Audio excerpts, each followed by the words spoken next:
नमस्कार, मेरा नाम है अमिताभ और दृष्टि आईएएस की इस नई वीडियो में स्वागत है आपका। मार्च 2024 में यूपी मदरसा शिक्षा अधिनियम 2004 को इलाहाबाद हाई कोर्ट ने रद्द कर दिया, उसके संवैधानिकता पर प्रश्न उठाते हुए।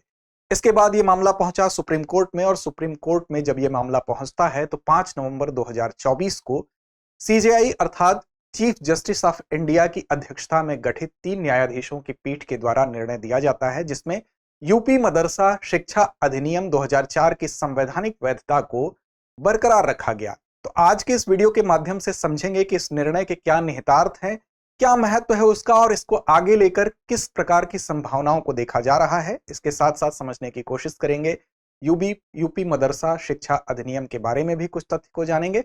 शुरू करते हैं आज के वीडियो को। यूपी मदरसा अधिनियम पर सुप्रीम कोर्ट के इस बड़े फैसले का क्या प्रभाव होगा, इससे पहले आपको बता दें यूपीएससी जीएस फाउंडेशन नए बैच की सूचना है। इंदौर में इस नए बैच का प्रारंभ 11 नवंबर से हो रहा है, शाम 6:15 बजे। वहीं पर करोल बाग हिंदी माध्यम में यूपी जीएस फाउंडेशन बैच की शुरुआत 13 नवंबर से हो रही है, दोपहर 3 बजे से। वीडियो को शुरू करने से पहले सबसे पहले चर्चा के बिंदुओं को देख लेते हैं। खबर की हमने बात की, चर्चा में क्यों है, इसको जानने के बाद हम बात करेंगे क्या है मदरसा अधिनियम, उस अधिनियम के विषय में जानते हैं, इसकी जरूरत क्यों पड़ी और क्या था हाईकोर्ट का तर्क जब इसको असंवैधानिक करार दिया गया। उसके बाद अब सुप्रीम कोर्ट ने अपने निर्णय में किन बातों के आधार पर अपने निर्णय को बदला है, हाईकोर्ट के निर्णय को बदला है, उसको भी देखेंगे। साथ साथ इसके क्या प्रभाव हो सकते हैं, उस प्रभाव को देखने के साथ आप पर जिम्मेदारी छोड़ेंगे अभ्यास प्रश्न की, जिसकी जिम्मेदारी निभाते हुए आप इसका जवाब देंगे कमेंट बॉक्स में। सामान्य अध्ययन के प्रश्न पत्र 2 से जोड़ के इस खंड को आप देख सकते हैं। चैनल को सब्सक्राइब नहीं किया तो कर लें। साथ ही इस कार्यक्रम की पीडीएफ पाने के लिए आप हमको टेलीग्राम पर फॉलो कर सकते हैं, लिंक आपको डिस्क्रिप्शन में मिल जाएगी। खबर और चर्चा की बात कर लेते हैं। खबर है UP Madrasa education act upheld by SC, what was the case. अब ये केस क्या था, इसको हम समझने की कोशिश करेंगे। देखिए, मार्च 2024 में इलाहाबाद हाई कोर्ट में ये मामला गया था। उसके बाद इलाहाबाद हाई कोर्ट के द्वारा इसको असंवैधानिक करार दिया गया था। फिर सुप्रीम कोर्ट में गया और नवंबर 2024 में मदरसा शिक्षा अधिनियम 2004 की जो संवैधानिक वैधता है उसको बरकरार रखा गया। लेकिन इसको क्या पूरी तरह से बरकरार रखा गया या इसमें कुछ और बातें हैं, उसको समझने की हम कोशिश करेंगे। इसके लिए आपको वीडियो पे बने रहना जरूरी है। अब देखिए, भारत में अगर इस पूरे प्रकरण को हम इंपॉर्टेंट क्यों मान रहे हैं, बात तो यूपी की हो रही है, लेकिन अगर पूरे भारत में मदरसों की आप संख्या देखेंगे तो केवल उत्तर प्रदेश में उसका 60% हिस्सा है। जो उत्तर प्रदेश में मदरसों की संख्या है उसको अगर आप देखें तो 14,528 है, जो कुल मदरसों का 60% से भी ज्यादा है। पूरे भारत में 24,010 मदरसे हैं और उत्तर प्रदेश में अगर मान्यता प्राप्त मदरसों की बात करें तो 11,621 हैं। अब ऐसे में इनमें पढ़ने वाले छात्र भी होंगे। अगर हम बात कर लें यूपी मदरसा शिक्षा बोर्ड की परीक्षाओं में कितने छात्र सम्मिलित हुए, 2023 का ये आंकड़ा है, तो आप देख सकते हैं कि जो कि कक्षा 10 और 12 के जैसे बोर्ड के एग्जाम होते हैं उसके समकक्ष है। तो यहां पर आपको संख्या दिखाई दे रही है 1.69 लाख, अर्थात 1.69 लाख विद्यार्थी इसमें थे। अब इतनी बड़ी तादाद को टारगेट करते हुए ये जो मदरसा बोर्ड है उसकी क्या शिक्षा देने की प्रणाली है वो महत्वपूर्ण है। तो इसी को लेकर ये महत्वपूर्ण प्रकरण आपके सामने हम लेकर आए हैं। इस पर चर्चा हम करेंगे कि कैसे इन छात्रों की दिशा को बेहतर बनाने की दिशा में ये सारे निर्णय हैं, ताकि इनको समाज की मुख्य धारा में ये अपने अवदान को बेहतर ढंग से प्रूव कर सकें। तो देखिए, उत्तर प्रदेश मदरसा शिक्षा बोर्ड अधिनियम 2004 में आया। इस अधिनियम को लाने का उद्देश्य क्या था? तो उद्देश्य सिंपल सी बात है कि उद्देश्य था कि जो उत्तर प्रदेश में मदरसे हैं जो कि इस्लामिक शैक्षणिक संस्थान के रूप में यहां पर स्थापित हैं, उनको उनके कामकाज को कैसे रेगुलेट किया जाए, विनियमित किया जाए, साथ ही साथ उसको संचालित किया जाए, इसके लिए इस अधिनियम को लाया गया था। साथ ही साथ उत्तर प्रदेश में जो मदरसों की स्थापना है वो कैसे होगी, इसका हम कह सकते हैं इसकी मान्यता कैसे होगी, पाठ्यक्रम क्या होगा और इसका प्रशासन कैसे चलाया जाएगा, इसके लिए एक रूपरेखा प्रदान करने के लिए यह कदम उठाया गया। और इसी अधिनियम के तहत राज्य में मदरसों की गतिविधियों की देखरेख और पर्यवेक्षण के लिए बनाया गया उत्तर प्रदेश मदरसा शिक्षा बोर्ड। ये भी स्थापित किया गया जो कि ये काम करेगा कि मदरसों की कैसे गतिविधि होगी उसकी देखरेख करेगा और उसका पर्यवेक्षण करेगा। इस बोर्ड की भी स्थापना की गई। तो मदरसा शिक्षा बोर्ड भी इसी अधिनियम के तहत बनाया गया। अब देखिए, अब मामला गया हाईकोर्ट में। हाईकोर्ट में जब मामला पहुंचा उसके कुछ तर्क दिए गए, तो हाईकोर्ट ने अपना निर्णय उन्हीं तर्कों के आधार पर दिया। उस तर्क को समझ लें, फिर अब देखते हैं कि वर्तमान में क्या उसमें परिवर्तन हुआ और सुप्रीम कोर्ट ने क्या उसमें फेरबदल किए। देखिए, अधिनियम को इलाहाबाद उच्च न्यायालय में असंवैधानिक करार दिया गया था और उसका आधार क्या बताया गया? तो आधार बताया गया कि इसमें संवैधानिक कुछ उल्लंघन दिखाई देते हैं, साथ साथ सीमित पाठ्यक्रम है, वो पाठ्यक्रम किसी विशेष जगह पर केंद्रित है। साथ ही ये कहा गया कि उच्च शिक्षा के जो मानक हैं उससे और इस मदरसा बोर्ड के मानकों में आपस में एक अंतर विरोध है, टकराहट है। अब ऐसी दशा में संवैधानिक उल्लंघन की अगर बात करें तो ये कहा गया कि संविधान का अनुच्छेद 14 है, 15 है और 21A है, इन तीनों ही अनुच्छेदों का उल्लंघन है जो कि मौलिक ढांचे के विपरीत है। तो धार्मिक आधार पर शिक्षा को इसमें बढ़ावा देने की बात की गई। यह कहा गया कि जो धर्मनिरपेक्षता का सिद्धांत है और मौलिक अधिकार है उनका खंडन इसके माध्यम से हो रहा है।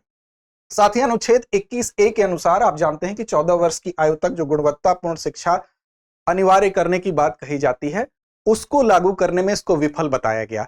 तो इन आधारों पर इलाहाबाद हाईकोर्ट में तर्क रखे गए। साथ ही साथ सीमित पाठ्यक्रम की बात की गई। यह कहा गया कि जो भी पाठ्यक्रम इसमें निर्धारित किए गए हैं उन पाठ्यक्रमों में विशेष रूप से जो इस्लामिक अध्ययन है उस पर जोर दिया जाता है, अर्थात ऐसे विषय जो कि मुख्य धारा से जोड़ने में आवश्यक है, आधुनिक जो विषय हैं उनकी पढ़ाई यहां पर उसको वैकल्पिक रूप में रखा गया है और जो इस्लामिक शिक्षा है उसको अनिवार्य रूप दिया गया है।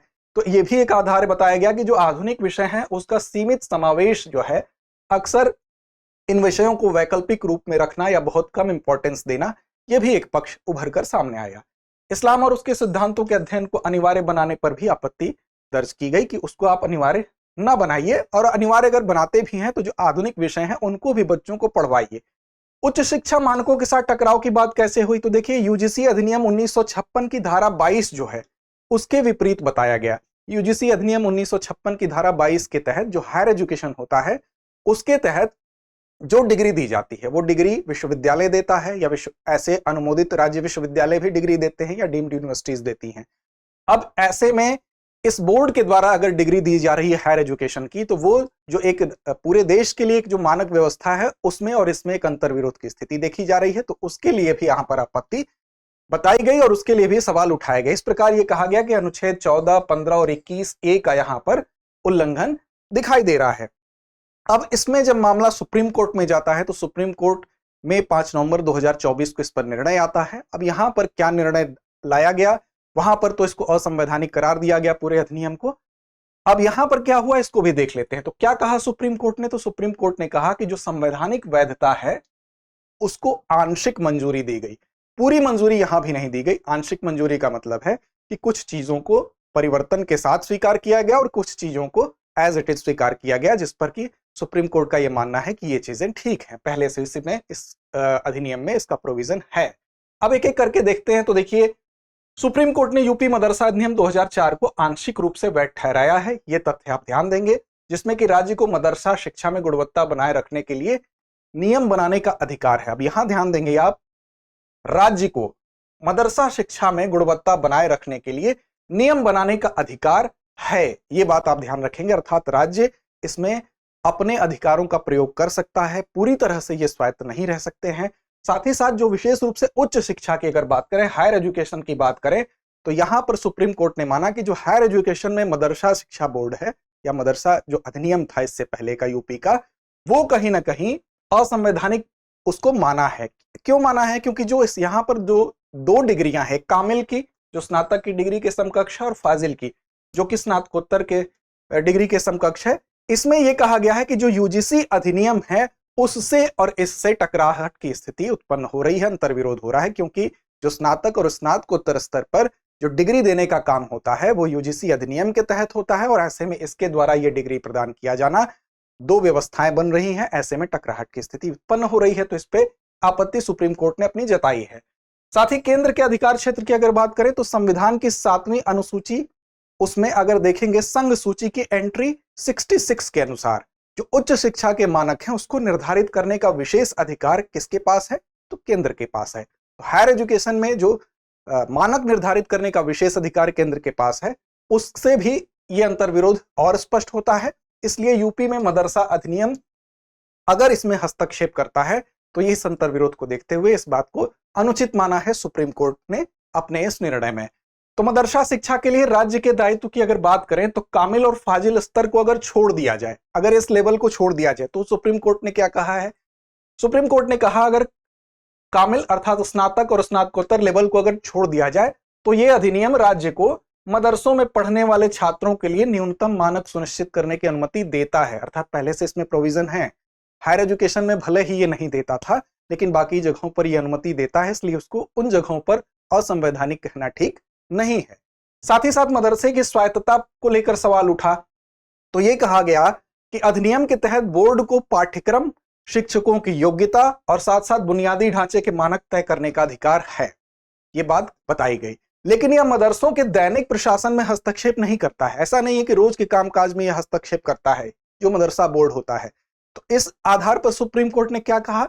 सुप्रीम कोर्ट ने कहा कि यह अधिनियम मदरसे की स्वतंत्रता और स्वायत्तता का सम्मान करता है। यह कहना कि यह अधिनियम, जो पहले का अधिनियम 2004 का अधिनियम है, यूपी मदरसा शिक्षा अधिनियम 2004, कि वो स्वायत्तता उसकी नहीं है, वो स्वायत्तता का सम्मान नहीं करता है, तो ऐसा कहना नहीं सही है। यह अधिनियम मदरसे की स्वतंत्रता और स्वायत्तता का सम्मान करता है और उनकी प्रशासनिक गतिविधियों में सीधा हस्तक्षेप नहीं करता है। हाँ, ये जरूर है कि ये उसका पाठ्यक्रम बनाता है, शिक्षकों की योग्यता तय करता है, बुनियादी ढांचे के मानक तय करता है, लेकिन यह कहना कि मदरसों के दैनिक प्रशासन में हस्तक्षेप करता है, तो ये बात गलत है, ये सही नहीं है। तो पिछला जो ये दूसरा आरोप था उसको भी सुप्रीम कोर्ट ने खारिज किया। साथ ही साथ राज्य का शिक्षा मानकों में हित की जब बात आई, तो संविधान के अनुच्छेद 30, जिसके तहत अल्पसंख्यकों को अपने शैक्षणिक संस्थान स्थापित करने का अधिकार मिला हुआ है, और इस बात को लेकर कहा सुप्रीम कोर्ट ने, यह अधिकार जरूर मिला है। अनुच्छेद 30 यह अधिकार अल्पसंख्यकों को प्रदान करता है कि वो अपने पसंद के शैक्षणिक संस्थान स्थापित कर सकते हैं, लेकिन ऐसा नहीं है कि यह अधिकार एब्सोल्यूट है। इसमें राज्य हस्तक्षेप कर सकता है। राज्य को शिक्षा के मानकों को बनाए रखने का अधिकार है। अगर राज्य को लगता है कि इन मानकों में कुछ फेरबदल होना चाहिए तो राज्य ऐसा कर सकता है। साथ ही साथ सुप्रीम कोर्ट ने यह बात कहा कि राज्य का हस्तक्षेप क्यों होगा? क्योंकि वो राज्य ये चाहेगा कि जो शैक्षणिक उत्कृष्टता है उसमें एक्सीलेंस और बेहतर हो सके, साथ ही साथ विद्यार्थियों के शिक्षा का लेवल भी बढ़ सके और विद्यार्थी इस लायक बन सके कि वो समाज की मुख्य धारा में अपनी भूमिका को स्थापित कर सके। इस लिहाज से सुप्रीम कोर्ट ने यह भी बात कही कि यहां पर राज्य मानकों को बनाए रखने के लिए इस अधिकार को एब्सोल्यूट नहीं माना और कहा कि ऐसा नहीं है, इसमें राज्य हस्तक्षेप कर सकता है। साथ ही समवर्ती सूची में शिक्षा का व्यापक अर्थ बताया गया है। इस बात को भी यहां पर सुप्रीम कोर्ट ने इसको भी समझाया और विस्तार से बताया। कहा कि सुप्रीम कोर्ट ने कहा कि जो समवर्ती सूची है उसकी जो एंट्री 25 है, उसके तहत जो शिक्षा है वो शिक्षा का अर्थ व्यापक है। ये बात कही गई कि जो समवर्ती सूची में जो एंट्री 25 है उसके तहत जो शिक्षा की बात की जाती है तो उसमें कई प्रकार की शिक्षा होती है। जो धार्मिक शिक्षा की बात हम करते हैं तो उस शिक्षा का मतलब कि सामान्य शिक्षा भी हो गई, तकनीकी शिक्षा भी होगी, व्यावसायिक शिक्षा भी हो गई और धार्मिक शिक्षा भी हो गई। तो धार्मिक शिक्षा भी समवर्ती सूची के अंतर्गत जिस शिक्षा की बात की गई है उस परिभाषा के तहत आती है। तो इस लिहाज से समवर्ती सूची के तहत जो संवैधानिक अधिकार राज्य को मिले हुए हैं वो लागू होंगे इन धार्मिक शिक्षण संस्थानों पर भी। इस बात को यहां पर स्पष्ट किया गया, जिसमें कि धार्मिक शिक्षा देने वाले मान्यता प्राप्त मदरसे भी इस श्रेणी में सम्मिलित माने जाएंगे। उन्हें भी समवर्ती सूची के एंट्री 25 के तहत राज्य के नियमों का पालन करना होगा। ये बात भी सुप्रीम कोर्ट ने यहां पर कही। साथ ही साथ एक बात और जो महत्वपूर्ण है वो है कि अनुच्छेद 21A और अनुच्छेद 30 इसके बीच जो बैलेंस है उसको बनाए रखना जरूरी है। ये बात सुप्रीम कोर्ट ने कही, क्योंकि आप जानते हैं कि अनुच्छेद 21A इसके तहत क्या होता है कि निःशुल्क और अनिवार्य शिक्षा की व्यवस्था की गई है ताकि सभी बच्चों को उचित शिक्षा मिल सके। साथ ही साथ अनुच्छेद 30 क्या है? अनुच्छेद 30 के तहत आप जानते हैं कि जो अल्पसंख्यक समुदाय है उसको अपने शैक्षणिक संस्थान स्थापित करने के लिए संचालित करने के लिए, स्थापित करने के लिए अधिकार दिए गए हैं। तो इनके बीच में एक संतुलन होना चाहिए। ऐसा नहीं है कि आप अल्पसंख्यक हैं तो अपने लिए जो संस्थान स्थापित कर रहे हैं तो उसमें जो धर्मनिरपेक्षता का पुट है उसको सम्मिलित करना आपके लिए जरूरी है। मदरसा बोर्ड राज्य सरकार की मंजूरी से धर्मनिरपेक्ष शिक्षा के मानकों को पूरा करने के लिए नियम बना सकता है और साथ साथ ये बात कही गई कि धार्मिक शिक्षा को बनाए रख सकते हैं, साथ ही उन्हें धर्मनिरपेक्ष और व्यवहारिक शिक्षा भी देनी होगी।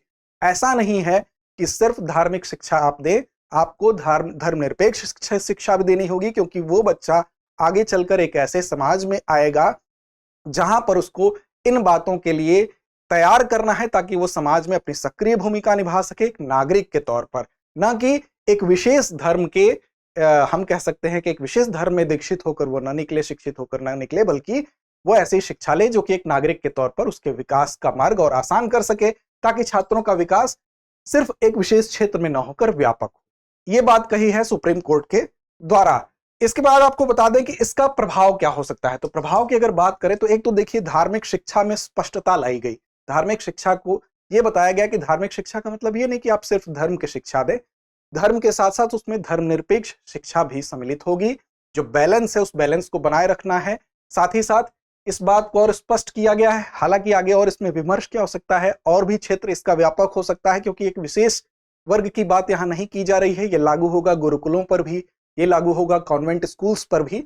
तो ये हम कह सकते हैं कि अन्य धार्मिक शिक्षण संस्थान पर भी इसका प्रभाव भविष्य में देखने को मिलेगा। साथ ही साथ धर्मनिरपेक्षता और धार्मिक शिक्षा का जो संतुलन है उसको यहां पर मुखर किया गया है, और धार्मिक शिक्षण संस्थाओं में धार्मिक शिक्षा प्रदान करने का तो यह अधिकार देता है, लेकिन राज्य को शिक्षा के जो न्यूनतम मानक होते हैं उसको निर्धारित करने का अधिकार इस निर्णय के माध्यम से दिया गया। राज्य के इस अधिकार को देने के साथ साथ ये बात स्पष्ट हो गई कि धार्मिक और धर्मनिरपेक्ष शिक्षा के बीच में एक संतुलन ही आगे का रास्ता है। तो इस प्रकार आगे इसमें और विमर्श और नई और भी स्पष्टता हमको देखने को मिल सकती है। तो ये इस सुप्रीम कोर्ट के निर्णय का निहितार्थ है। अंत में जिम्मेदारी आपकी है आज के अभ्यास प्रश्न का जवाब देने की। तो अभ्यास प्रश्न आपके लिए कि अनुच्छेद 21(1) के तहत राज्य किस आयु वर्ग के बच्चों को मुफ्त और अनिवार्य शिक्षा प्रदान करने का प्रावधान करता है। विकल्प ए 3 से 10 वर्ष, विकल्प बी 6 से 14 वर्ष, विकल्प सी 0 से 6 वर्ष, या विकल्प डी 7 से 18 वर्ष। तो इस प्रश्न का जवाब कमेंट बॉक्स में देना ना भूलें। लड़ते रहें, अपने लक्ष्य की ओर बढ़ते रहें।